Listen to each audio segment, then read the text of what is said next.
Bienvenue dans cette mini news numéro 15. Préparez-vous, on a énormément de choses à voir aujourd'hui. Allez, c'est parti.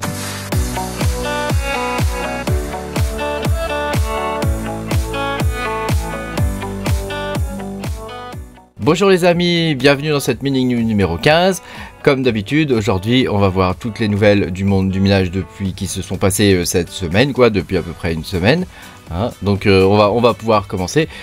Évidemment, pensez à mettre un petit pouce bleu et puis à vous abonner à la chaîne si jamais vous n'êtes pas abonné. Et puis je vous rappelle que vous pouvez me soutenir en cliquant sur le bouton rejoindre sous la vidéo. Vous aurez mes vidéos en avance, en tout cas la plus grande majorité des vidéos. Voilà, merci beaucoup et un grand merci à toutes les personnes qui me soutiennent. Alors on va pouvoir commencer. Donc il y a pas mal de choses à voir aujourd'hui, donc on va y aller à un rythme assez élevé, j'espère, si j'y arrive. Voilà. Alors on y va. Donc le SP500, donc je vous rappelle, là je vous montre juste quelques petits indicateurs à chaque fois en début de vidéo. J'ai pas la prétention de faire une analyse fine. L'idée c'est juste de dégager une tendance. Donc au niveau du SP500, on peut voir que ça grimpe, ça grimpe, donc c'est bon pour nous. Voilà, c'est tout. Ça se limite à ça l'analyse, ok. Voilà, au niveau du DXY, donc le dollar index, on est sur un range, donc ça se maintient, donc statu quo ici. Et au niveau des total market cap volume, on peut voir que ça continue de baisser, donc la purge n'est pas finie, on est toujours en plein bear market, donc cette partie-là continue malheureusement. Donc si on dégage la tendance générale, c'est que au niveau du SP500, ça va plutôt bien, donc il y a des investissements qui recommencent, donc c'est plutôt bon pour nous ça. Voilà. Alors au niveau des news générales, on peut voir que Binance est désormais sous enquête alors qu'il avait été approuvé par l'AMF. Il est désormais sous enquête de la justice en France. Donc bon, c'est pas génial pour nous. On voit que c'est la chasse. C'est la chasse à Binance, ils se font pourrir un peu dans tous les pays, donc ça c'est une news française, mais voilà, en Europe ça commence aussi à bouger contre Binance. Alors on a tout un faisceau en ce moment de news terribles dans le monde des crypto-monnaies. Binance est attaqué, Coinbase en prend plein la poire, enfin bref, c'est vraiment terrible en ce moment. Donc pour moi, quand c'est comme ça, c'est que c'est le bon moment pour investir. On va pas se le cacher, tout ça c'est du cinéma, on s'en fout complètement. Je veux dire, qu'est-ce que tu veux qu'ils fassent s'ils niquent Binance, ça sera un autre qui prendra sa place.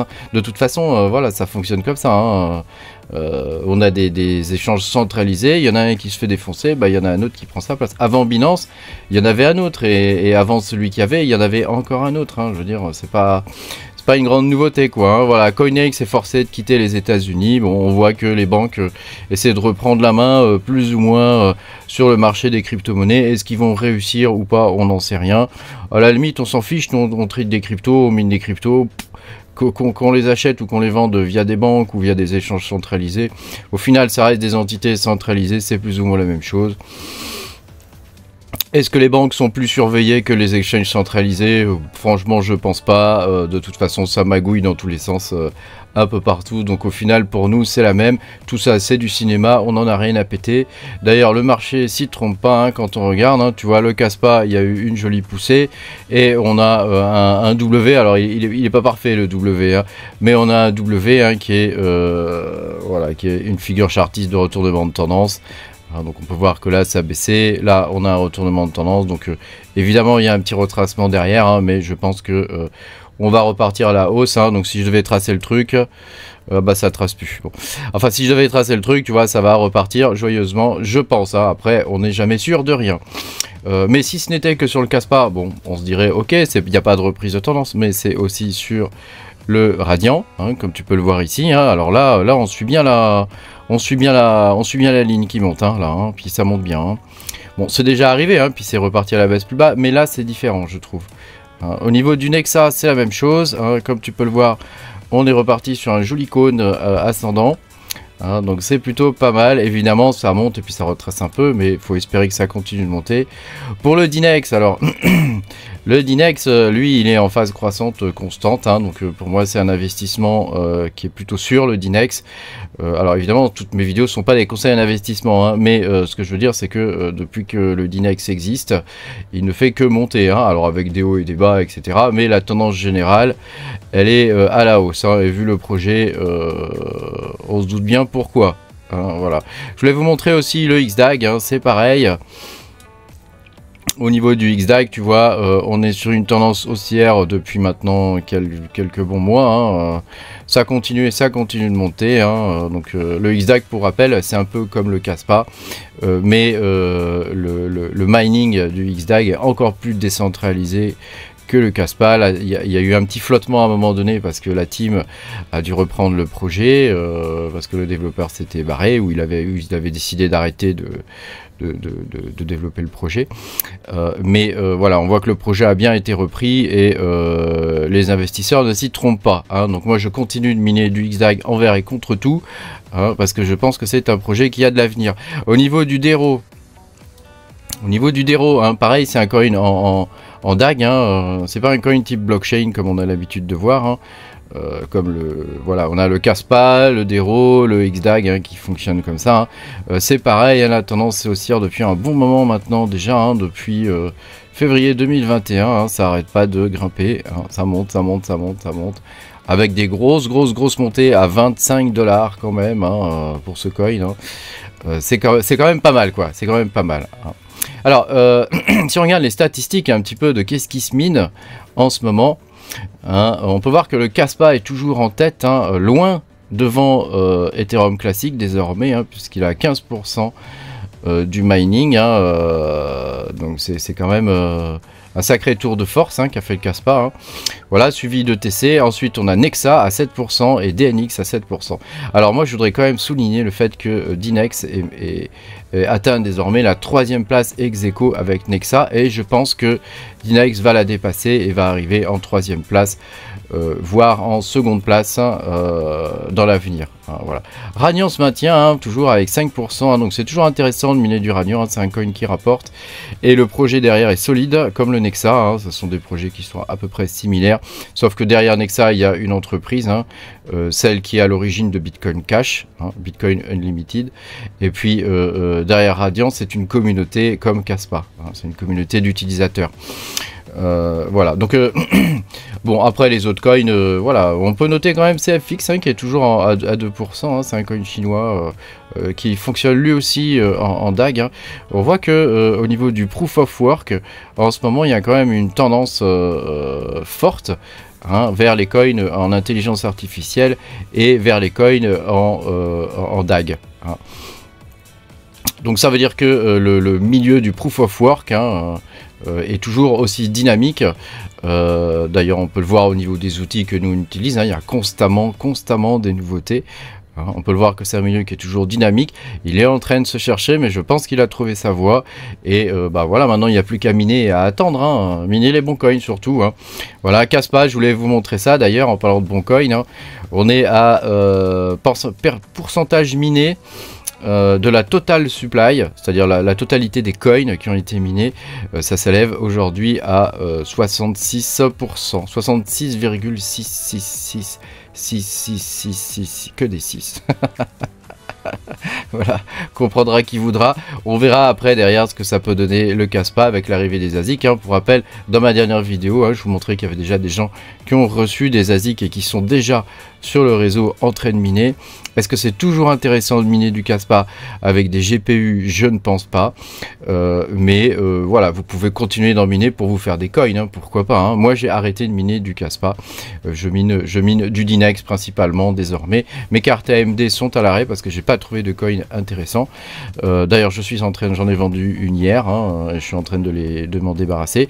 Je vais récupérer l'argent pour acheter des cartes Nvidia de dernière génération. Voilà, du coup certaines cartes AMD je suis un peu dégoûté parce que je les ai achetées il y a à peu près 1 an et demi pour certaines, et voilà, bah, j'aurais bien voulu qu'elles me servent plus longtemps, quoi. Ah, mais bon, c'est pas le cas, hein, donc j'aurais mieux fait d'acheter du Nvidia.